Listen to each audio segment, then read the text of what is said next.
Some humiliations don't break you. They introduce you to the moment your life changes forever.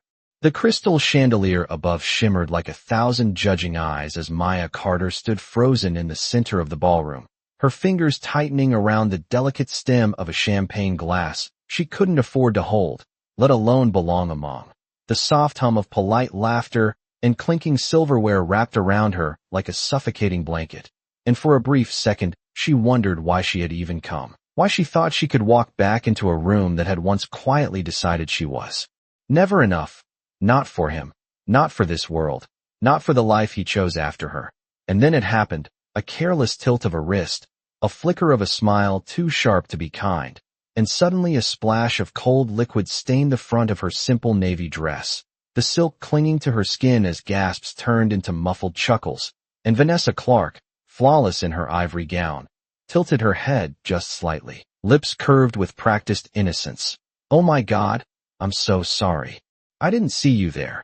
But the way her eyes lingered said everything she didn't bother to hide. Maya inhaled slowly, her chest rising against the weight of 100 silent judgments, and across the room, Jason Miller, her ex, now standing in a tailored tuxedo that probably cost more than her monthly rent, let out a small, amused breath, not loud enough to be rude, but just enough to be heard, just enough to remind her exactly where she stood, or rather, where she didn't. And in that moment, something inside Maya shifted, not loudly, not dramatically, but quietly, like a door closing on everything she used to tolerate. She set the glass down without looking at it again, turned, and walked toward the exit, heels clicking against marble that suddenly felt colder than before, the laughter fading behind her, but not disappearing. It never really did, not completely, and when the heavy doors opened, the night air hit her face like a reset, cool, damp, real, the faint scent of rain. Clinging to the city streets as she stepped outside, her shoulders dropping just slightly, finally able to breathe without performance, without pretending, without shrinking herself into something more acceptable. And that's when she saw him, sitting just beneath a flickering streetlight across the sidewalk, a man wrapped in layers that had clearly seen better days, his coat worn, edges frayed, shoes scuffed beyond repair. But it wasn't the clothes that caught her attention. It was the stillness, the way he sat without begging, without looking around for pity, as if the chaos of the world had simply decided to pass him by, and he had accepted it without protest. His gaze lifted just enough to meet hers, and for a brief second, the noise in her head stopped, because there was no judgment in his eyes, no curiosity, no calculation, just a quiet acknowledgement, like he saw her, not the dress, not the embarrassment, not the version of her that had just been laughed at inside, but her. And Maya hesitated, one foot still angled toward the street, the other rooted where she stood, and she didn't know why. She couldn't explain it later even if she tried, but something about that moment felt heavier than it should have, like it was asking for a decision she didn't realize she was about to make. She crossed the sidewalk slowly, each step soft against the damp pavement, until she stood just a few feet from him, close enough to see the faint stubble on his jaw, the tired lines near his eyes, but also something else, something out of place, a calm that didn't match his circumstances. And before she could talk herself out of it, before logic could catch up with emotion, the words slipped out. "Do you want to come with me tomorrow?" Her voice steadier than she expected, and he blinked once, not confused, not surprised, just curious. "Come where?" he asked, his tone low, controlled, nothing like the slurred or desperate voices she had heard from others in similar situations. "To a wedding," Maya replied, almost laughing at how ridiculous it sounded the moment it left her mouth. "I need a date," she added quickly, as if that made any more sense. The man tilted his head slightly, studying her now, really studying her, and for the first time that night, Maya felt seen without being judged, which somehow felt more dangerous than the laughter she had just escaped. "Why me?" he asked, and that question lingered longer than it should have, because she didn't have a clean answer, not one she could explain in a way that sounded rational. She glanced back toward the building, where warm lights still glowed behind tinted glass, where people like Jason and Vanessa existed so effortlessly in a world that had never made room for her. Then she looked back at him, her voice softer this time, more honest. Because you didn't look at me like they did. Silence stretched between them. Not awkward, not heavy, just real. The kind of silence that doesn't demand to be filled. And then, slowly, he stood, taller than she expected, posture straightening in a way that didn't belong to someone broken by the streets. "All right," he said simply, brushing off his coat with a casual motion that felt oddly practiced. "I'll come." And Maya nodded, though a small, quiet voice inside her whispered that she had just made a decision she didn't fully understand yet, one that would not only change how others saw her, but how she saw everything. The next morning arrived quieter than Maya expected, as if the city itself had not yet decided whether to laugh at her again or let her start over. The sunlight slipping through the thin curtains of her small apartment in narrow streaks that painted the worn wooden floor in soft gold. And for a moment she lay still, staring at the ceiling, replaying the night before in fragments that refused to settle into something logical. The laughter, the spilled drink, the way Jason did not even try to hide his amusement, and then the stranger, the man who had looked at her without pity, without judgment, without expectation. She pushed herself up slowly, the memory lingering like a question she could not ignore, because what she had done was not just impulsive, it was irrational, inviting a stranger, a man she knew nothing about, to a wedding that already felt like a battlefield, yet somehow it did not feel like a mistake. Not entirely. She checked the time, just past 9, her shift at the diner would start in an hour, and for a brief second she considered pretending none of it had happened, convincing herself that the invitation had been nothing more than a moment of emotional exhaustion, something she could quietly take back. But the thought disappeared as quickly as it came, because deep down she knew she would not. She could not. There was something unfinished about it, something that demanded follow-through. She dressed quickly, pulling on a simple pair of jeans and a faded sweater, tying her hair back into a loose bun, the mirror reflecting a version of her that looked smaller than she felt inside, but steadier, more certain in a way she could not yet explain. The diner was only a 10-minute walk, and the crisp morning air sharpened her thoughts as she stepped outside. The streets already alive with people rushing toward routines that did not pause for anyone's humiliation. And as she turned the corner toward the familiar red sign of the diner, she saw him again, sitting at a small metal table just outside, a paper cup in his hands, steam rising faintly into the cool air. And for a moment she stopped walking, her breath catching slightly, because part of her had not been sure he would actually come, that he would remember, that he would care enough to show up. But there he was, exactly where she had found him the night before, except now, in the daylight. The details were clearer, the coat still worn but cleaner than she remembered, his posture still composed, his gaze lifting toward her as if he had been expecting her all along. "You came," she said, the words escaping before she could filter them, and he offered a faint smile, not wide, not performative, just enough to acknowledge the obvious. "You asked," he replied simply, and something about the way he said it made the moment feel less like a favor and more like a choice. Maya stepped closer, folding her arms loosely as if trying to contain the uncertainty building inside her. "I did not think you would take it seriously," she admitted, and he tilted his head slightly, studying her again with that same calm intensity. "Most people say things they do not mean," he said. "You did not sound like most people." She exhaled softly, unsure whether to laugh or question him further, because nothing about this interaction felt normal, nothing about him fit the assumptions she had built the night before. "Look, about today," she began, shifting her weight as she searched for the right words. "It is just a wedding, nothing complicated. You just need to show up, stand next to me, and," she paused, realizing how strange it sounded out loud, "and pretend we belong there." He finished for her, his voice steady, almost amused, and she blinked, caught off guard by how easily he understood. "Yes," she said quietly. "Exactly that." He nodded once, as if confirming something in his own mind, then set the paper cup down on the table with deliberate care. "Then we should make sure you do not walk in there alone," he said, and Maya frowned slightly. "What do you mean?" she asked, and he gestured lightly toward her clothes, not dismissive, not critical, just observant. "You are going back into a room that already decided who you are," he said. "You should decide who you are first." The words landed deeper than she expected, not as an insult, but as a challenge, and for a second she felt exposed, like he could see through the version of herself she had been forced to carry. "I cannot afford to change who I am overnight," she replied, a hint of defensiveness slipping into her tone, and he shook his head slightly. "I did not say change," he corrected gently. "I said decide." Silence settled between them again, but this time it felt different, heavier with meaning. Maya glanced toward the diner, then back at him, her thoughts shifting quickly as something unexpected began to take shape. "Fine," she said after a moment, a small, determined edge entering her voice. "If you are going to do this with me, then we need to fix this."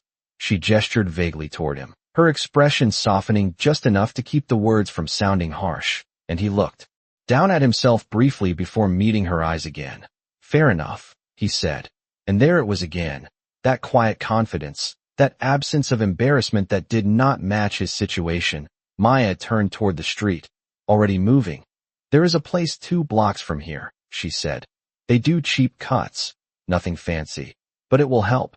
She glanced over her shoulder to make sure he was following, and he was, matching her pace effortlessly, hands in his coat pockets, as if he had nowhere else to be, no urgency except the one she had created. And as they walked side by side through the morning crowd, Maya could not shake the feeling that something about this arrangement was not what it seemed, not because of what she knew, but because of what she did not. Because every step he took, every word he chose, every silence he held, felt intentional in a way that did not belong to someone the world had forgotten. And for the first time since she left that ballroom, Maya realized she was not just walking into a confrontation with her past.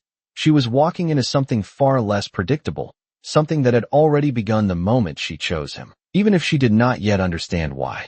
The bell above the barbershop door chimed softly as Maya pushed it open, the faint buzz of clippers and the low murmur of conversation wrapping around them like a steady rhythm. The kind of place where people came not just for a haircut, but to reset, to look in the mirror and decide who they were going to be when they walked back out into the world. And for a brief second Maya hesitated near the entrance, wondering if she had crossed some invisible line, if bringing him here was more about proving something to herself than actually helping him. But he stepped inside without hesitation, his eyes scanning the room once before settling into a quiet calm that somehow made him look like he belonged anywhere he chose to stand. "2, please," Maya said to the barber, her voice steady even as her thoughts raced ahead of her, and the man nodded, gesturing toward the empty chairs. Maya sat first, placing her bag on her lap as she watched him take the seat beside her, and as the barber draped the black cape around his shoulders, something shifted, subtle but undeniable, the worn coat disappearing beneath the fabric, his posture straightening slightly, his chin lifting just enough to change the way the light caught his face. And Maya found herself studying him more closely than before, noticing details she had missed the night before, the sharp line of his jaw, the way his eyes did not wander nervously like most people in unfamiliar spaces, the way he seemed to observe everything without appearing intrusive. "What are we doing today?" the barber asked casually, and Maya opened her mouth to answer. But he spoke first, his tone calm, precise. "Keep it clean, nothing too short on the sides." The words were simple, but the delivery was not, and the barber paused for a fraction of a second, as if registering something unspoken, then nodded. "Got it." As the clippers came to life, Maya leaned back in her own chair, her reflection staring back at her from the mirror, but her attention kept drifting to him, to the way he held himself, to the quiet confidence that did not match the story his clothes told.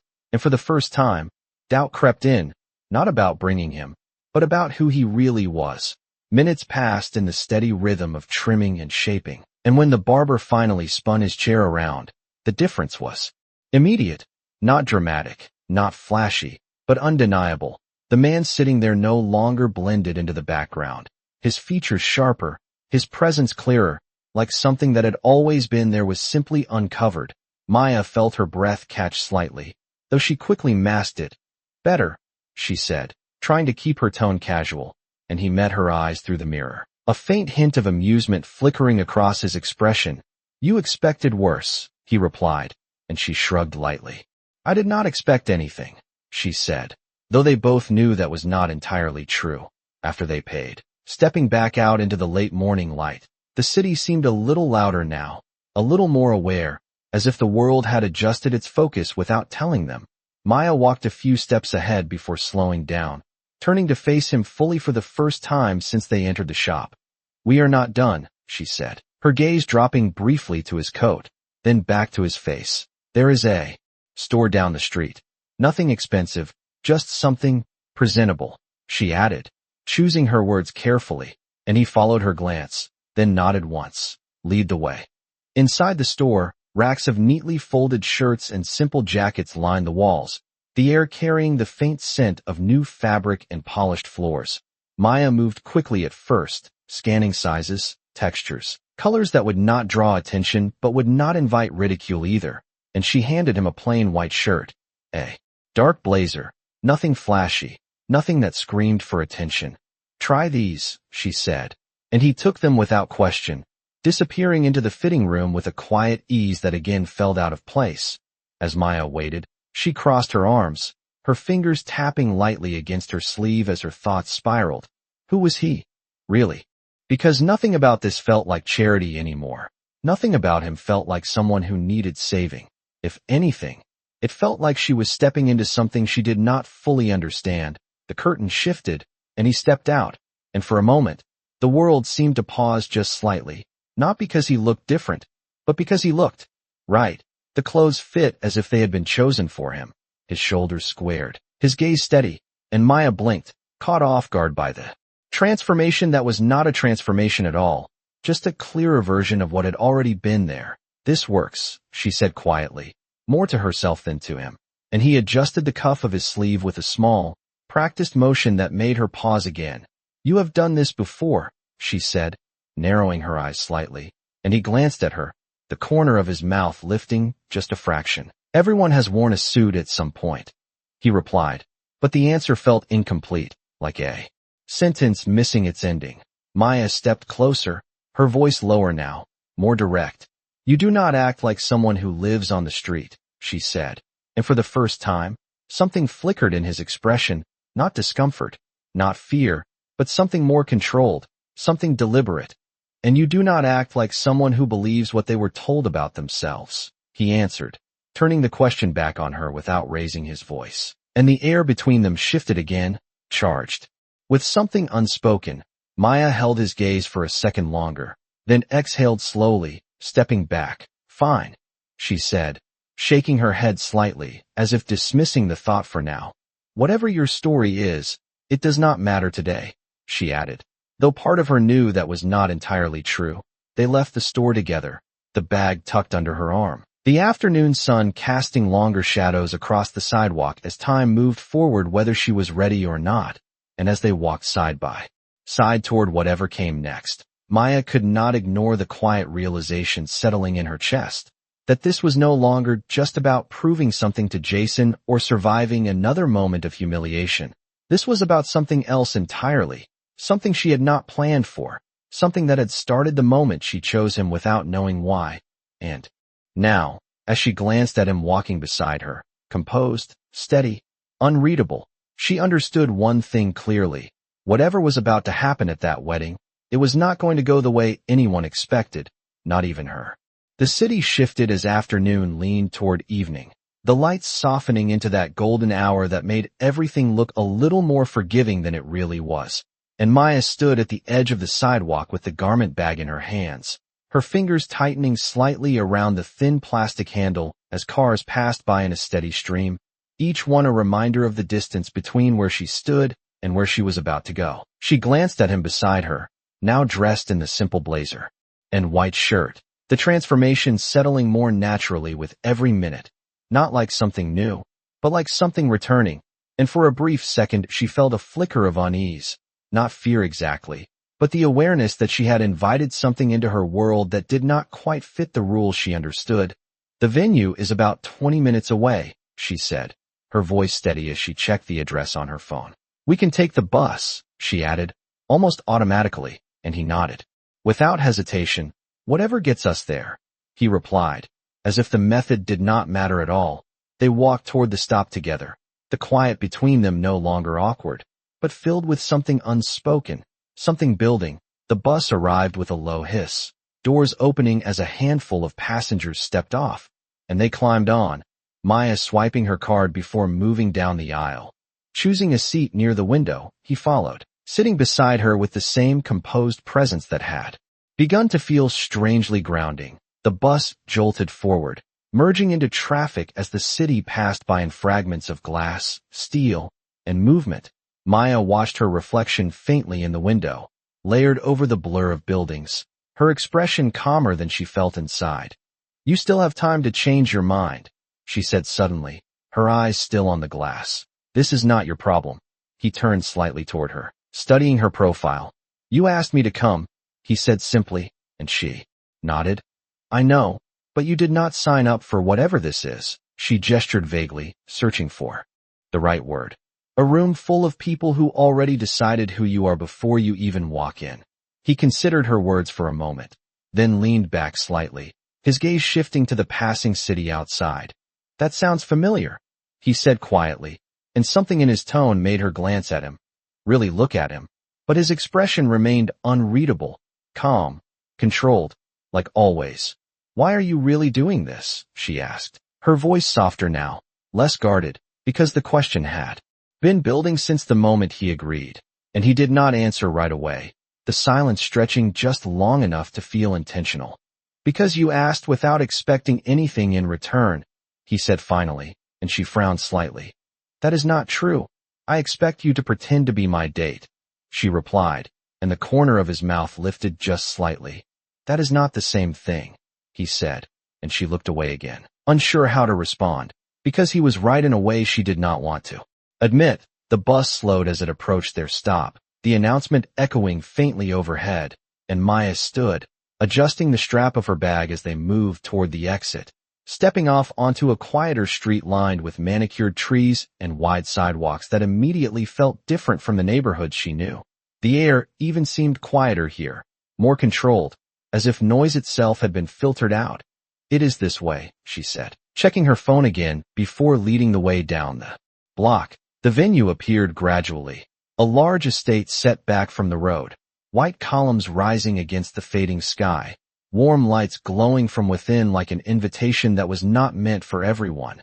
Maya slowed her steps without realizing it, her breath catching slightly as the weight of what she was about to walk into settled over her again, the memory of laughter, of subtle glances, of words that never needed to be spoken to be understood. "You do not have to prove anything to them," he said quietly beside her, and she let out a small breath, almost a laugh. "I am not proving anything," she replied, though even she could hear the doubt in her own voice. "I just do not want to walk in there alone," she added, more honest this time. He nodded once, not questioning, not analyzing, just accepting.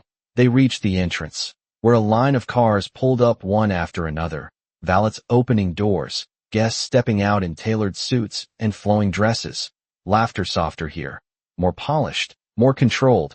Maya adjusted the sleeve of her dress unconsciously, her fingers smoothing fabric that still carried the memory of the night before, and for a moment, she considered turning back, disappearing into the street before anyone could see her, before anyone could recognize her, before she had to feel that familiar shrinking inside her chest. But then she felt it, subtle but unmistakable, his presence beside her, steady, unmoving, not pushing, not pulling, just there, and something inside her steadied in response. She straightened slightly, lifting her chin just enough to change the way she carried herself. "Stay close," she said quietly, more to herself than to him, but he heard it. "I am not going anywhere," he replied, and there it was again. That calm certainty that made no promises and yet felt more reliable than anything else she had known. Maya took a step forward, then another, crossing the threshold from the quiet street into the carefully curated world beyond the gates. And as the doors opened, the sound of music and conversation spilling out to meet her once more, she realized something had already changed, not the people inside, not the expectations waiting for her, but her, because this time, she was not walking in alone. And for reasons she still could not fully explain, that made all the difference. The moment the doors opened, the sound changed first, a soft swell of music mixed with low laughter and the clinking of glasses, controlled, polished. The kind of atmosphere that did not need to raise its voice to remind you that you either belonged or you did not. And Maya felt it immediately. That subtle shift in the air as conversation slowed just enough for eyes to notice, not openly, not rudely, but deliberately. People turned without turning, glances lingered half a second too long, and she knew that look. She had known it for years. The silent question of what are you doing here? She kept walking anyway, her steps measured, her shoulders squared just enough to hold herself together, and beside her, he matched her pace without hesitation, not looking around, not reacting to the room, as if none of it had the power to change anything about him, which somehow made her feel steadier without understanding why. They moved deeper into the space, past clusters of guests dressed in tailored suits and flowing gowns, the kind of effortless elegance that came from never having to question if you belonged. And then it happened, not loudly, not dramatically, but with precision, a voice just slightly sharper than the rest. Maya, she stopped, the sound of her name cutting through the noise like something rehearsed, and when she turned, Jason stood there, one hand resting casually in his pocket, the other holding a glass, his expression composed, almost polite, but his eyes already scanning her from head to toe, calculating, measuring, dismissing. I did not think you would come, he said, his tone light, but the meaning underneath was not. Maya held his gaze, her voice calm. You invited me, she replied, and for a brief second, something flickered across his face, not surprise, but amusement, as if this was exactly what he had hoped for. I did, he said, nodding slowly. I just did not expect you to take it seriously. His eyes shifted then, landing on the man beside her, and the change was immediate, subtle, but sharp, the polite mask thinning just enough to reveal the judgment underneath. And this is, he asked, letting the question hang without finishing it. Maya felt the familiar tightening in her chest, the urge to explain, to justify, to soften the moment before. It turned against her, but before she could speak, he did, his voice even, steady, her date. The words were simple, but the way he said them landed differently, not defensive, not apologetic, just factual, and Jason blinked once, as if recalibrating, then let out a small laugh, not loud, not crude, but deliberate, designed to be heard by the people closest to them. Of course, he said, taking a small sip from his glass. I did not realize we were doing themes tonight. A few nearby guests glanced over, curiosity sharpening into quiet interest, and Maya felt it again. That pull, that familiar pressure to shrink, to step back, to let the moment pass without making it worse. But she did not move, not this time, and beside her, he did not move either, his posture unchanged, his gaze steady, as if the comment had not even registered as something worth reacting to. And that, more than anything, seemed to unsettle Jason, because the reaction he expected never came. Well, Jason continued, his smile tightening just slightly. Make yourselves comfortable. He gestured vaguely toward the room, but his eyes remained on them, watching, waiting, as if expecting them to slip, to reveal something that would confirm whatever assumption he had already made. Maya nodded once, not trusting herself to say more, and turned away, continuing further into the venue. But the energy had shifted now, the room aware of them in a way that was no longer subtle, whispers beginning to ripple just beneath the surface, not loud enough to confront, but present enough to feel. They are watching, she murmured under her breath, her voice barely audible, and he glanced at her briefly, then back ahead. Let them, he replied, and there was no arrogance in it, no challenge, just a quiet certainty that did not rely on anyone else's approval. They reached a table near the edge of the room, partially removed from the center, but still visible enough to remain part of the scene. Maya exhaled slowly as she sat down, her fingers brushing lightly against the fabric of her dress, grounding herself in the moment, while he pulled out the chair beside her, the motion smooth, natural, practiced in a way that made her pause for a fraction of a second before sitting. You did not have to do that, she said quietly, and he shrugged. Slightly. Respect does not cost anything, he replied, and she looked at him then, really looked, because nothing about this felt like an act anymore. Nothing about him felt accidental. The way he spoke, the way he moved, The way he held himself in a room that was designed to exclude people like him. None of it matched the story she had assumed, and the question rose again, louder now. Who are you? But before she could ask it, the room shifted once more, attention pulling toward the front as Vanessa appeared, radiant in white, moving through the space with effortless grace, every step practiced, every smile controlled. And when her eyes landed on Maya, it was immediate, unmistakable. The recognition, the calculation, the decision. Vanessa slowed, just slightly, enough to acknowledge without breaking her stride, then changed direction, walking toward their table with purpose that did not need to be explained. Maya felt the air tighten again, the moment approaching like something inevitable, something she could not step away from even if she wanted to. And as Vanessa stopped in front of them, her smile perfectly in place, her gaze sweeping over Maya before settling on him, there was a pause, brief but deliberate. I see you brought someone, Vanessa said, her voice smooth, controlled, but laced with something sharper beneath, and Maya straightened slightly, her heartbeat steady but louder in her ears, because she knew, without needing to be told, that whatever happened next would not stay quiet. Not this time, not in this room, and not with him sitting beside her, completely unmoved by any of it. Vanessa's smile held perfectly in place, but her eyes did not. They sharpened just slightly as they moved from Maya to the man beside her, measuring, dissecting, deciding, and the silence that followed her words stretched just long enough to draw attention from the surrounding tables, as if the room itself leaned in to listen. I see you brought someone, she repeated, her tone light, almost playful, but the undercurrent was unmistakable. Maya felt the familiar pressure rising again, the expectation that she would explain, that she would soften the moment, that she would apologize for existing in a space that had never truly welcomed her. But before she could speak, he moved, not dramatically, not in a way that demanded attention, but with a quiet precision that shifted the entire moment. He stood, pulling out Maya's chair slightly, as if preparing for her to rise, then resting his hand lightly against the back of it, his posture straight, his gaze meeting Vanessa's without hesitation.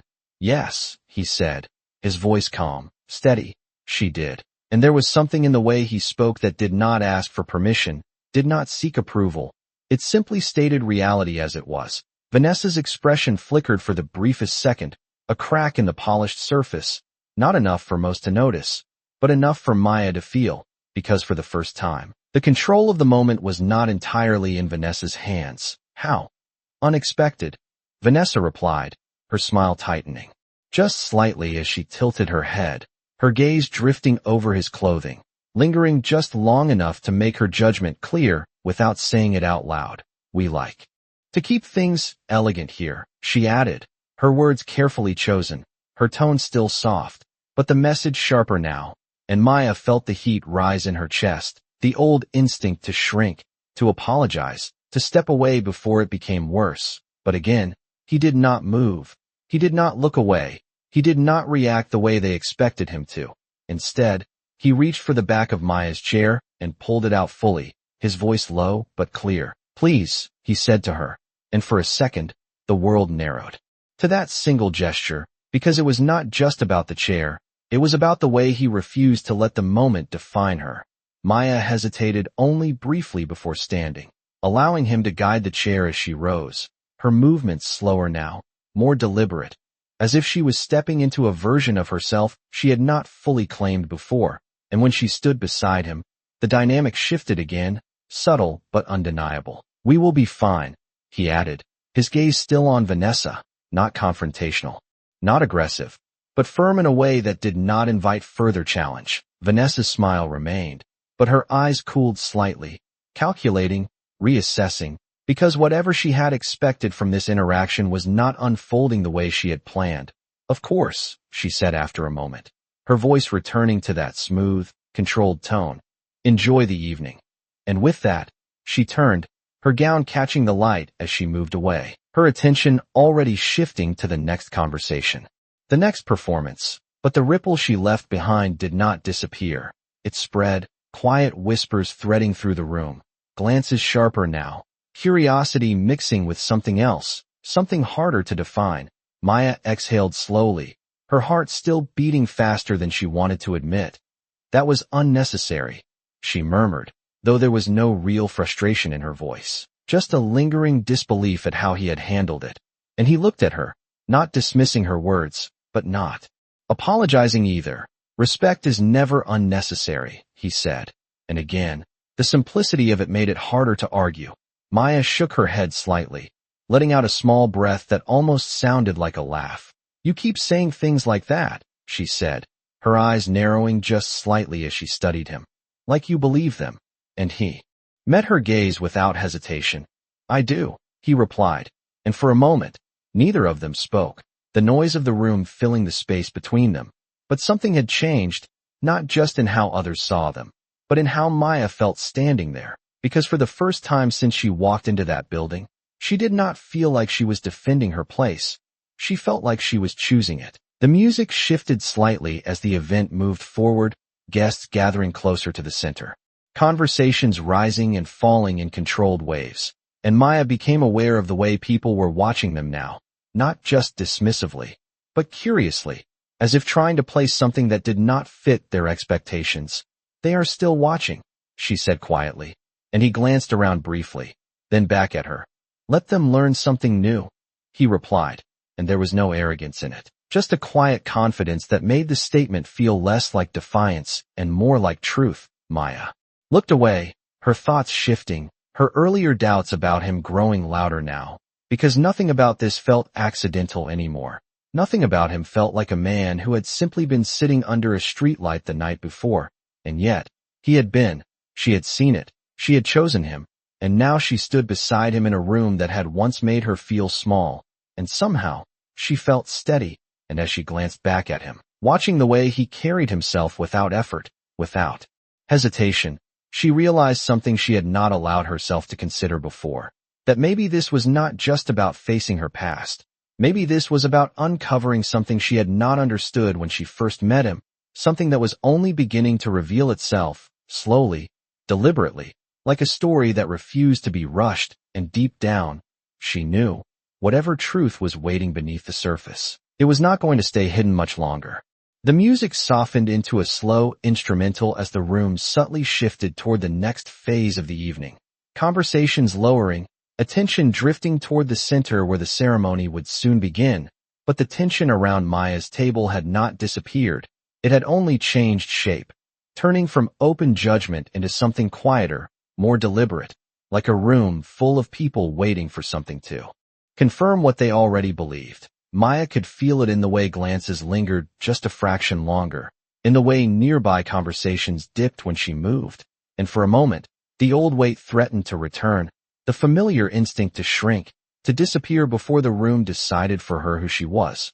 But then she noticed something else, something she had not expected, the way people were also watching him, not dismissively anymore, but cautiously, as if trying to place something that did not match their assumptions, and that difference, however small, steadied her. They do not know what to do with you, she murmured under her breath, her eyes scanning the room before settling back on him. And he followed her gaze briefly before returning his attention to her. People get uncomfortable when something does not fit their expectations, he said, his voice even, unbothered. And Maya let out a quiet breath, almost a laugh. You mean like me? She replied, and he shook his head. Slightly. No, he said. Like truth. The word lingered longer than she expected, settling somewhere deeper than the surface of the conversation, and she looked at him more closely now, studying the calm certainty in his expression, the way he spoke without needing to convince anyone. And again, that question surfaced, louder now, pressing against the edges of everything she thought she understood before she could ask it. A server approached their table, placing 2 glasses of water down with a polite nod, but the brief interaction drew attention again, a small ripple of awareness spreading outward as nearby guests pretended not to watch. You are causing a scene without doing anything, Maya said quietly, her tone half teasing, half serious, and he glanced at the glass in front of him before meeting her eyes again. Sometimes doing nothing is the loudest thing you can do, he replied, and she shook her head slightly, though a faint smile touched her lips, because as strange as it sounded, she understood what he meant. The room shifted again as a voice called for attention near the front. A microphone lifted, the officiant beginning to guide guests toward their seats, and Maya felt her chest tighten just slightly. The reality of where she was settling in again. This was not just a room. This was the place where her past had chosen a different future. Without her, where Jason had decided she was not enough, not suitable, not the kind of person who fit into the life he wanted. And now she was here, standing in that same space, not as someone invited to belong, but as someone expected to be out of place. "We can still leave," he said quietly, his voice low enough that only she could hear, and she turned to him, surprised by the offer. Because it was the first time he had suggested stepping away. "Why would we do that?" she asked, though her voice was softer now, less certain, and he held her gaze for a moment. "Because you do not owe them anything," he said, and the simplicity of it caught her off guard. Because it was true, painfully, clearly true, and yet, she shook her head slowly. "I know," she said, "but I owe myself this." The words came out steadier than she felt, but they were real, and he nodded once, not questioning, not pushing, just accepting her choice. "Then we stay," he said, and there was no hesitation in it, no doubt, just a quiet agreement that settled something inside her. The guests began moving toward their seats, the ceremony about to begin, and Maya stood, smoothing her dress unconsciously as she followed the flow of the room. He stood beside her, his presence steady, unchanging, and as they moved closer to the center, the energy shifted again, more focused now, more formal, but still aware, still watching. They found their place among the rows of chairs, not at the front, not hidden in the back, but somewhere in between, visible enough to be noticed, distant enough to observe. And as Maya sat down, she became aware of how different this moment felt compared to the night before, because the fear was still there. The uncertainty had not disappeared, but it no longer controlled her the same way. She was not here to be accepted.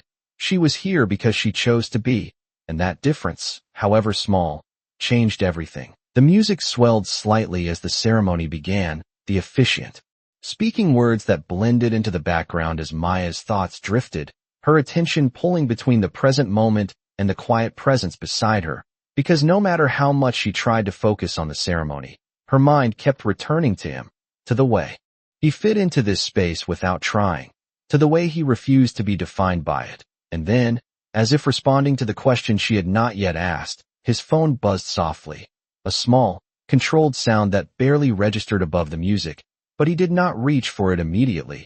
He let it sit for a second, then another, before finally glancing down. And in that brief moment, something changed, not in his posture, not in his expression, but in the air around him, something subtle, something almost imperceptible, but enough for Maya to notice, because the calm did not disappear, but it sharpened, focused, like a shift from stillness into readiness. He silenced the phone without answering, slipping it back into his pocket as if the interruption did not matter, but Maya's gaze lingered, because she had seen it, that flicker of something beneath the surface, something that did not belong to the story she had been telling herself about who he was. And as the ceremony continued, the words fading into the background, Maya realized that whatever truth he was holding back, whatever reality existed beyond what she could see, it was closer than ever to revealing itself, and when it did, she knew nothing about this night would remain the same. The ceremony unfolded in soft, practiced perfection, vows exchanged under warm lights while a quiet string melody carried through the air, but Maya barely heard a word. Her attention split between the past she was watching play out in front of her and the presence beside her that refused to fit into any version of reality she understood. The guests around her leaned forward at the right moments, smiled when expected, dabbed at their eyes during emotional pauses, everything moving with a rhythm that felt rehearsed, controlled, predictable, everything except him, because while the room followed a script, he did not. His stillness was not passive, it was deliberate, like someone waiting, not for the ceremony, but for something else entirely, and Maya felt it again. That subtle shift she had noticed when his phone buzzed, a tension that did not belong to the setting, a readiness that did not match the role he was supposed to be playing. She leaned slightly closer, her voice barely above. A whisper, "That call. Are you going to ignore it?" He did not look at her immediately. his gaze still forward as if considering the question before answering. "For now," he said quietly, and the words were simple, but they carried weight, as if whatever was on the other end of that call mattered, just not more than this moment. Maya frowned slightly, her curiosity sharpening into something harder to ignore. "You talk like you have somewhere more important to be," she said, and this time he turned to her, his expression calm but focused. "Everyone always has somewhere more important to be," he replied. "The difference is whether they choose it." The answer did not satisfy her, not completely, but before she could press further, the ceremony reached its final moments, applause rising as Jason and Vanessa turned to face the room, smiles wide, hands intertwined, the perfect image of a future that had already been decided. Maya felt something twist inside her chest, not regret, not exactly, but the echo of what had been, what could have been, what had been dismissed. And for a second, the old questions threatened to surface again. Was she not enough? Was she not right? But then she felt it, subtle but grounding, the presence beside her, unchanged, steady, and the question shifted. Maybe it was never about being enough for them. Maybe it was about never belonging to that world in the first place. The applause faded into movement as guests began to stand, chairs shifting, voices rising again. And as Maya stood with them, the room seemed to reset, the ceremony over, the performance complete. But something else was building now, something less controlled, less predictable. Jason and Vanessa moved through the crowd, greeting guests, accepting congratulations, their path deliberate, calculated, and Maya knew, without needing to be told, that they would come back, that this was not over, not for her, not for him. "Stay close," she murmured again, the words instinctive now, and he nodded once, his gaze scanning the room briefly before returning to her. "I am right here," he said, and there was something different in his tone this time, not just reassurance, but intention, like a line drawn quietly beneath the surface. The reception area opened up beyond the ceremony space, tables arranged under soft lighting, a dance floor waiting, a stage set for speeches that would celebrate a version of truth that Maya no longer felt connected to. They moved with the flow of the crowd, but the attention followed them, not hidden anymore, not subtle, conversations pausing as they passed, eyes tracking them openly now, and Maya felt it, the pressure building again. But this time it did not push her backward, it held her in place, steady, aware, present. They reached a table near the edge of the room, similar to before, but now the distance felt smaller, the space more exposed, and as they sat, Maya noticed something else, small at first, almost insignificant, but impossible to ignore once she saw it. A man near the entrance, dressed in a dark suit, his posture rigid, his attention fixed not on the couple, not on the guests, but on him. The man did not approach, did not speak. He simply stood there, waiting, and Maya's breath caught slightly, because this was not coincidence. This was not random. This was something else entirely. Something she did not understand but could feel. She leaned closer again, her voice lower now, more urgent. "Do you know him?" she asked, her eyes flicking briefly toward the figure by the door, and he followed her gaze for a fraction of a second before looking back at her, his expression unchanged, but the answer came differently this time, not dismissive, not vague. "Yes," he said, and the simplicity of it sent a quiet shock through her.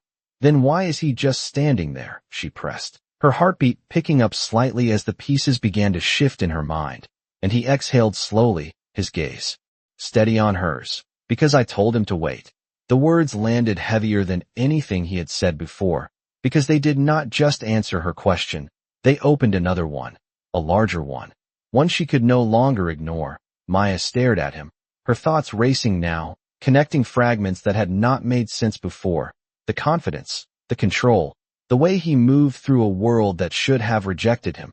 "Who are you?" she asked finally, her voice quiet but firm, and for the first time since she met him, he did not answer right away, the silence stretching between them, not empty, but full, like a moment standing on the edge of something about to change. And then, just as he was about to speak, the man by the door moved, stepping forward with purpose, cutting through the crowd with a directness that drew attention without trying, heading straight toward them. And as Maya's breath caught, her heart racing in a way that had nothing to do with fear, and everything to do with realization. She understood one thing with absolute clarity. Whatever truth she was about to hear, whatever reality he had been holding back, it was no longer something that could be hidden, not in this room, not in this moment, and not anymore. The movement through the crowd felt slower now, heavier, as if time itself had decided to stretch the moment just enough to make every second matter. And Maya could not look away as the man in the dark suit approached, his steps measured, precise, his gaze fixed with a focus that did not belong to a guest. Conversations near them faded, not because anyone was told to be quiet, but because attention shifted naturally, instinctively, towards something that felt important even if no one could yet explain why. Maya's heart began to pound, not from fear, but from the realization that whatever she had been sensing all night was no longer hidden beneath the surface. It was stepping forward, and she was standing right in front of it. The man stopped just a few feet from their table, his posture straight, his expression professional, controlled, but there was no hesitation in him, no uncertainty about where he stood or who he was addressing. "Sir," he said, his voice low but clear, and that single word changed everything, not loudly, not dramatically, but in a way that rippled through the air, because it did not fit, it did not belong to the version of the man Maya thought she knew. She felt her breath catch as she turned slowly toward him, watching for his reaction, expecting confusion, denial, anything that would make sense of what she was hearing. But he did not react the way she expected. He did not look surprised. He did not ask who the man was or why he was being addressed that way. Instead, he met the man's gaze calmly, as if this moment had already been decided long before they walked into this room.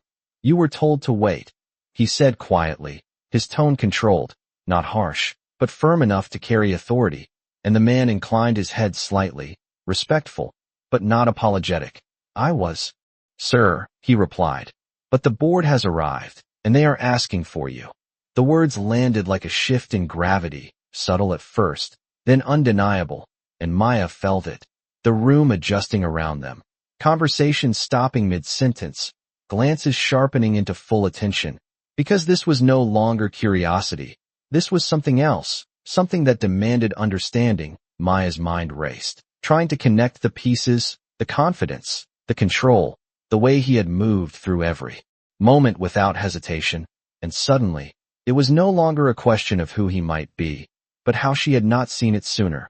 "Give me a minute," he said, his voice steady, and the man nodded once, stepping back just enough to give space, but not leaving. Waiting, always waiting. Maya turned to him fully now, her eyes searching his face, looking for something that would ground her in reality. "You said you were a beggar," she whispered, the words barely forming as her thoughts struggled to keep up. And for the first time, something softened in his expression, not guilt, not regret, but something closer to understanding. "I said I was sitting on the street," he replied, his voice calm, measured. "I did not say that was all I was." The distinction hit harder than she expected, because it was true, painfully true. She had assumed. She had filled in the gaps with her own expectations, her own understanding of the world, and now those assumptions were unraveling in front of her. "Then who are you?" she asked again, her voice steadier now, not because she was calm, but because she needed the truth. And he held her gaze for a moment, the noise of the room fading into the background as if the rest of the world no longer mattered. "My name is Ethan Brooks," he said, and the name itself seemed to echo in the space around them, because even before the man behind him spoke again, before anyone else reacted, Maya knew. She had heard it somewhere, in passing conversations, in news segments playing quietly in the diner, in headlines she had never paid attention to until now. "Brooks Holdings," the man added quietly, as if confirming what had already been revealed. And that was it. That was the moment the room shifted completely, whispers turning into recognition, recognition turning into shock, and shock settling into silence. Because the man sitting beside her, the man she had asked to pretend, the man she thought she understood, was not just someone passing through her world. He was someone who owned a part of it, controlled it, shaped it in ways she had never imagined. Maya felt the weight of it all at once, not just who he was, but what it meant, the difference between the man she thought she had invited and the one who had been sitting beside her all along. "You are," she started, but the words did not finish. Because there was no simple way to say it. No way to reduce what he was into something small enough to fit into the space between them. And he did not try to help her. He did not interrupt. He simply watched her, giving her the time to understand, to process, to catch up to a reality that had been there from the beginning. And as the room continued to watch, to listen, to wait, Maya realized something else. Something that cut through the shock and settled into something deeper, something steadier, that despite everything she had just learned, despite the difference between them that suddenly felt larger than ever, one thing had not changed. He was still the man who had looked at her without judgment under a flickering streetlight, and she was still the woman who had chosen him without knowing why. And now, standing in the middle of a room that finally understood who he was, she had to decide what that choice meant. The silence did not break all at once. It fractured slowly, like a room trying to remember how to breathe after something unexpected had shifted the air, whispers rising in uneven waves, names being repeated under lowered voices. Brooks, Ethan Brooks. The recognition spreading faster now, sharper, more certain, and Maya could feel it, the way the entire room recalibrated, not just toward him, but toward her. Because suddenly she was no longer just the girl who did not belong. She was standing next to the man everyone did. Jason turned first, drawn by the shift in attention, like someone sensing an opportunity slipping through his fingers, his expression changing as he approached, the confidence still there, but thinner now, less certain. Ethan Brooks, he said, the name coming out smoother than he felt, his smile reassembling itself into something more careful, more respectful. I did not realize you were here tonight. The difference was immediate, not just in his tone, but in the way he held himself, straighter, more attentive, as if the room had suddenly introduced a new hierarchy, and he was adjusting to it in real time. Ethan did not stand immediately. He remained seated for a moment longer, his gaze steady, observing, allowing the silence to stretch just enough to make the shift undeniable. Then he rose, not quickly, not dramatically, but with that same controlled presence that now made perfect sense. Neither did I, he replied, his voice calm, even, and there was something in it that carried weight beyond the words themselves. Jason let out a small breath that almost sounded like a laugh, though it did not reach his eyes. Well, it is an honor, he said, glancing briefly around as if aware of the audience now fully focused on them. We would have prepared differently if we knew. Ethan tilted his head slightly, considering the statement. Prepared differently, he repeated, not as a question, but as something being measured. How so? Jason hesitated for just a fraction of a second, caught between honesty and performance.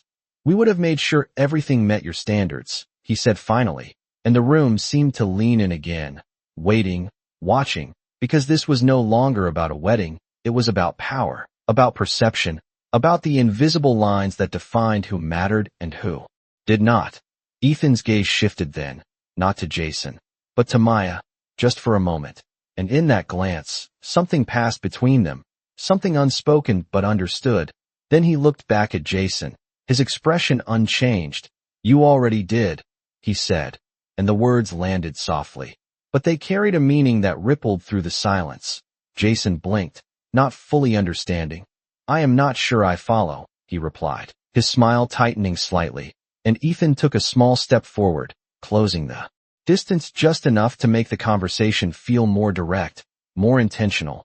You showed exactly what you value, he said, his tone still calm, still controlled, but sharper now, more precise, and what you do not. The words were not loud. They did not need to be, because the room heard them anyway, felt them, understood them. Jason's expression shifted again, the confidence faltering just slightly. As the meaning settled in, I think there is a misunderstanding, he began, but Ethan did not interrupt. He simply watched, allowing Jason to continue, to fill the space with explanations that already felt unnecessary. Tonight is about celebration, Jason added, his voice regaining some of its composure. Not, whatever this is. Ethan nodded once, as if acknowledging the point. You are right, he said, and for a brief second, it seemed like the moment might pass, like the tension might dissolve into something easier, something more manageable. But then he added, celebration usually reflects character. And that was it. That was the line that shifted everything again, because it was not an attack, it was not an accusation, it was simply a statement that left no room to hide. Jason's jaw tightened just slightly, his eyes flicking briefly toward the surrounding guests, aware now of how many people were listening, how many were watching. Vanessa stepped closer then, her presence controlled but deliberate, her smile returning, polished, practiced. "We are honored you could join us," she said, her voice smooth, her gaze steady. But there was tension beneath it now, subtle, but real. Ethan inclined his head slightly, acknowledging her words without fully accepting them. "Thank you," he replied, and for a moment, the air held still again, balanced on the edge of something unresolved. Then the man in the dark suit stepped forward once more, his voice quiet but clear.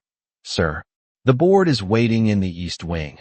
The reminder landed differently now, not as an interruption, but as a confirmation of everything that had just been revealed.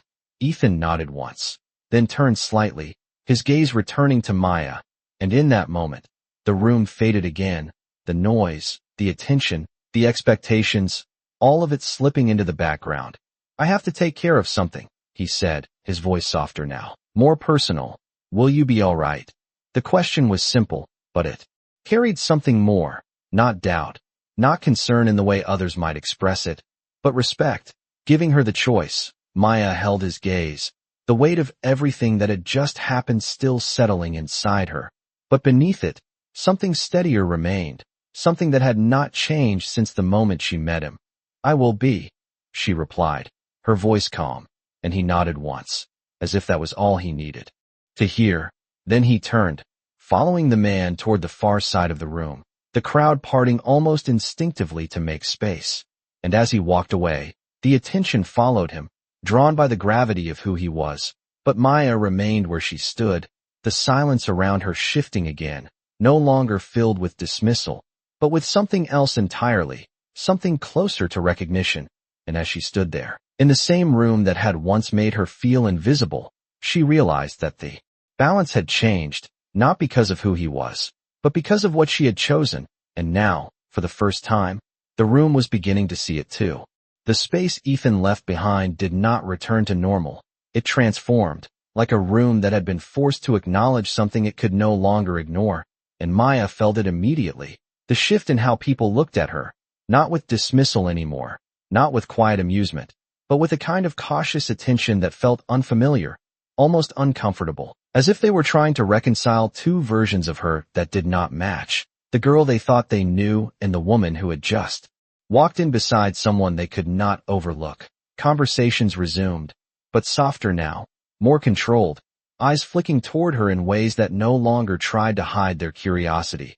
And Maya stood there for a moment, letting it settle, letting the silence reshape itself around her, before she moved, not quickly, not nervously, but with intention, returning to the table she had claimed earlier, her steps measured, her posture steady. And for the first time since she entered the venue, she did not feel like she was borrowing space. She felt like she was occupying it, and that difference, however subtle, changed the way the room responded to her. "Maya." Jason's voice came again, but this time it lacked the casual confidence it carried before. She turned slowly, meeting his gaze without hesitation, and what she saw there was not the same man who had smirked at her across the ballroom. It was someone recalculating, adjusting, trying to find footing in a situation that no longer followed his expectations. "I did not know you knew him," he said, the words careful, chosen, as if he was testing how much she would reveal. Maya held his gaze for a moment, then shook her head slightly. "I did not," she replied honestly, and that seemed to unsettle him more than if she had claimed otherwise. "Then how?" he started, but did not finish, because there was no version of the story that made sense to him, no explanation that fit the narrative he had already decided was true. Maya tilted her head slightly, her voice calm. "I asked him to come," she said, and the simplicity of it hung in the air, heavier than anything complicated could have been. Jason blinked, his expression tightening as he tried to process what she had said. "You are telling me you just picked him," he said, disbelief creeping into his tone, and Maya nodded once. "Yes," she replied, and there was no apology in it, no attempt to soften the truth, because she was no longer explaining herself. She was stating what had happened, and for the first time, that distinction mattered. Jason let out a small breath, his eyes flicking briefly toward the direction Ethan had gone. Then back to her. "You realize who he is, right?" he said, lowering his voice slightly as if the information itself carried weight, and Maya's expression did not change. "I do now," she said, and the calmness in her response seemed to unsettle him even more, because it did not match what he expected. She was not impressed, not overwhelmed, not suddenly eager to redefine herself through his status. She was simply steady, and that was something Jason did not know how to respond to. Vanessa stepped in again then, her presence controlled but sharper now, the polished smile still there but thinner, more deliberate. "It is quite a coincidence," she said, her gaze moving between Maya and the space Ethan had occupied moments ago, "that someone like him would end up here with you." The words were smooth, but the implication beneath them was not. Maya felt it, the familiar edge of judgment, but this time, it did not land the same way. She did not shrink, she did not step back. Instead, she held Vanessa's gaze, her voice even. "It is not a coincidence," she said, and Vanessa's smile faltered for just a fraction of a second. "Oh," she replied lightly, though her tone had tightened. "Then what is it?" Maya paused, not because she did not know the answer, but because she understood what it meant to say it out loud, to claim it in a room that had never expected her to. "It is a choice," she said finally, and the words settled into the space between them, quiet but undeniable. Vanessa's eyes narrowed slightly, her composure holding, but the control slipping just enough to be felt. "You are very confident tonight," she said, her tone shifting, no longer pretending to be entirely polite, and Maya allowed a small breath to escape, something close to a smile, though it did not fully form. "No," she replied. "I am just no longer asking for permission." The words landed differently than anything she had said before, because they were not reactive, they were not defensive, they were simply true, and for a moment, neither Jason nor Vanessa responded, the silence stretching between them, filled not with tension, but with something else, something closer to recognition, as if they were seeing her clearly for the first time and realizing she did not fit the version they had decided on. The music shifted again in the background, a new song beginning, softer, slower, as guests moved toward the dance floor. The event continuing as if nothing had changed, and yet everything had. Maya glanced briefly toward the direction Ethan had gone, her thoughts settling into something clearer now, because the revelation of who he was had not changed what mattered most. It had only revealed what had been true from the beginning, that he had chosen to stand beside her before any of this, before the recognition, before the shift in power, and she had chosen him without knowing why. And that, more than anything, was what held its weight now.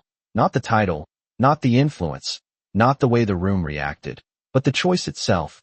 And as she turned back to face the room once more, standing in a space that had once made her feel small, she realized that whatever happened next, whatever conversations followed, whatever consequences unfolded from this moment, she was no longer the same person who had walked out into the rain the night before. She was someone who had stepped back into that same world and chosen not to shrink, and for the first time, that was enough. The evening no longer belonged to celebration alone. It carried something else now, something sharper, more deliberate, as if every polished detail had been quietly pulled back to reveal what truly mattered beneath it. And when Ethan returned, the shift was immediate, not because he demanded attention, but because attention followed him without being asked. Conversations softened, movements slowed, and even those who tried to appear unaffected found themselves watching, recalculating, adjusting. Maya saw him before anyone else did, the same composed presence, the same steady gaze, but now there was no illusion left to protect, no role to hide behind. He was exactly who he had revealed himself to be, and yet, somehow, he looked exactly the same as the man who had sat beneath that flickering streetlight, and that realization grounded her more than anything else. He approached without hurry, without performance, stopping just in front of her, his attention settling on her first, not the room, not the people watching, just her. "Thank you for waiting," he said, his voice softer than before, more personal, and Maya felt something shift inside her, something steady, something certain. You asked me to, she replied, and there was a quiet understanding in that exchange, something that did not need to be explained. Jason stepped forward again, unable to stay on the outside of a moment that now defined the entire room. His smile returned, but it no longer held the same ease. It was careful now, measured. "Mr. Brooks," he said, his tone respectful, almost deferential. "I hope everything is all right." Ethan turned slightly, acknowledging him, but not fully shifting his focus.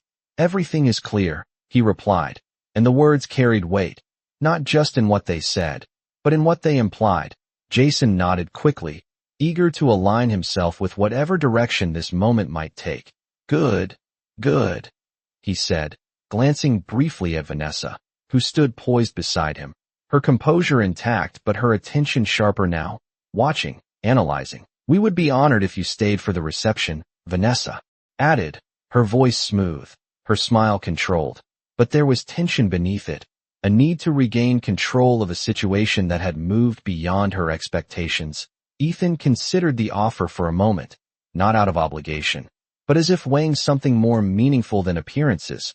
Then his gaze returned to Maya, and the room seemed to fall away again.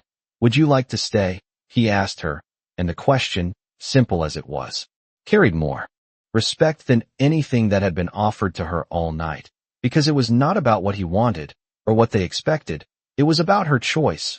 Maya looked around the room, the same space that had once made her feel small, now watching her with a different kind of attention, not kinder, not necessarily more welcoming, but undeniably more aware. She thought about the night before, the laughter, the dismissal, the way she had walked out into the rain feeling like she did not belong anywhere inside those walls. And then she looked back at him, the man who had stood beside her without knowing who she was, without needing to know.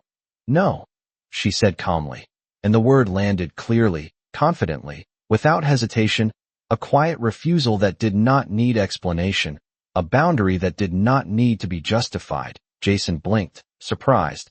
Vanessa's smile faltered just slightly, and the room held its breath for a fraction of a second, waiting, because this was not the response they expected, not the ending they had imagined. Ethan nodded once, not surprised, not disappointed, just understanding. "Then we will not," he said, and that was it. No negotiation, no second guessing, just a decision made together. And in that moment, Maya felt it again, the difference, not in status, not in power, but in choice, because for the first time, she was not staying to prove anything. She was not leaving because she was pushed out. She was choosing her own ending to a story that had once been written without her. Ethan turned slightly, offering his hand, not as a gesture of formality, but as something simpler, something real. Maya looked at it for a brief second, then placed her hand in his, and the contact was steady, grounding, not dramatic, not performative, just certain. They began to walk, not quickly, not urgently, but with purpose, moving through the room that had once felt like a barrier, now simply a space they were passing through. The crowd parted again, not out of dismissal this time, but out of recognition, out of an understanding that something had shifted in a way they could not undo. And as they reached the doors, the music continuing behind them, the celebration carrying on without pause, Maya did not look back, not because she was avoiding it, but because she no longer needed to see it. Everything she needed to understand had already been revealed. The doors opened, the cool night air meeting them once more, familiar, real, and as they stepped outside, leaving behind the controlled warmth of the venue, Maya felt something settle inside her, something quiet but lasting, like a line drawn between who she had been and who she was becoming. And as she stood there, beside the man she had chosen without knowing why, she realized that this was not just the end of a night. It was the beginning of something she had not yet fully understood, but for the first time, she was not afraid of that. She was ready for it. The night air felt different now, not colder, not quieter, but clearer, as if stepping outside had stripped away everything that did not matter and left only what was real. And Maya stood there for a moment, her hand still in his, her breath steady as she looked out at the empty stretch of street beyond the gates, the distant hum of traffic replacing the polished noise of the reception behind them. And for the first time all evening, there was no audience, no expectation, no one watching too. Decide who she was allowed to be, just the two of them, standing in a space that did not belong to anyone but themselves. She slowly let out a breath she did not realize she had been holding, her shoulders easing as the weight of the night settled into something she could finally understand. "That was not how I thought this would go," she said quietly, her voice softer now, less guarded, and he glanced at her, a faint smile touching the corner of his lips, not amused, not distant, just present. "Most things worth remembering never are," he replied, and she let out a small breath that almost sounded like a laugh, shaking her head slightly as she looked down at their hands, then gently pulled hers away, not to create distance, but to stand on her own, to feel the ground beneath her without leaning on anything else. "You could have told me," she said after a moment, lifting her gaze back to him, and there was no accusation in her tone, just a quiet curiosity, a need to understand, and he nodded once, acknowledging the truth in her words. "I could have," he said, "but then you would have seen me differently," and she tilted her head slightly, considering that. "You think I would have treated you like them?" she asked, gesturing faintly toward the building behind them, and he met her gaze steadily. "I think you would have had a reason to," he replied, and the honesty in that answer lingered, because it was not a judgment, it was an understanding of how the world worked, how people adjusted themselves when they knew who they were standing in front of. Maya crossed her arms lightly, her thoughts moving through everything that had happened, every moment that now looked different in hindsight. "So you tested me," she said, and this time, he shook his head slightly. "No," he corrected gently. "I gave you the chance to be yourself." And the distinction settled deeper than she expected, because he was right. He had not asked anything of her. He had not set a condition or a challenge. He had simply existed, and she had chosen how to respond, without knowing what it meant, without expecting anything in return. She looked away for a moment, her eyes drifting toward the quiet street, the memory of that flickering streetlight returning to her, the way he had sat there, still, unnoticed, and yet somehow completely present. "I almost did not ask you," she admitted softly, and he glanced at her, his expression calm. "But you did," he said, and again. It was not said as something remarkable, just something true, and for a moment, neither of them spoke, the silence stretching between them, not empty, but full, like a space waiting for something to take shape. A car pulled up quietly at the curb, the same dark vehicle she had seen earlier, the driver stepping out, opening the door with practiced ease, but neither of them moved toward it. Not yet, because the moment had not finished. Maya looked back at him, her expression steadier now, more certain. "What happens next?" she asked, and the question was simple, but it carried everything that followed, everything beyond the night, beyond the reveal, beyond the difference between who they were and how the world would see them. He considered her for a moment, not answering immediately, as if the answer mattered enough to be chosen carefully. "That depends," he said finally, his voice calm, "on whether tonight was about proving something or finding something." Maya held his gaze, the words settling into her thoughts, because she knew the answer, even if she had not said it out loud before. "I was not trying to prove anything," she said slowly. "Not anymore." And something in her voice changed as she spoke, something clearer, more grounded. "I just did not want to be invisible again," he nodded once, understanding without needing more explanation. "You were never invisible," he said, and she shook her head slightly, a faint smile forming now, not out of disbelief, but out of recognition. "Maybe not to you," she replied, and that was the difference, the one that mattered more than anything else, because he had seen her when there was nothing to gain, nothing to expect, nothing to perform, just her, and as she stood there, under the open sky, with no audience and no expectation, she realized that was the only version of herself she wanted to be seen as. "I do not want this to be about what you have," she said, her voice steady, her eyes meeting his, "or what they think it means," and he listened, not interrupting, not correcting, just present. "I want to know who you are, when none of that is part of it." The words hung between them, clear, direct, unguarded, and for a moment, the world seemed to pause again, not with tension, but with possibility, and then, slowly, he nodded, a small movement, but one that carried certainty. "Then that is where we start," he said, and there was no promise in it, No grand gesture, just an agreement. Simple and real. The driver waited quietly by the car, the city continuing around them as if nothing had changed, but everything had. Maya took a small step forward, then paused, glancing back at him with a faint, knowing smile. "Next time," she said, her voice lighter now, but no less certain. "No disguises," and he returned the smile, just slightly, enough to match hers. "Next time," he agreed, and as she stepped toward the car, not as someone being taken somewhere, but as someone choosing where to go next, she realized that the story she had walked into the night before was never really about the wedding, or the past, or the people who had once defined her place in the world. It was about the moment she chose not to be defined at all, and for the first time, that felt like the beginning of something worth stepping into.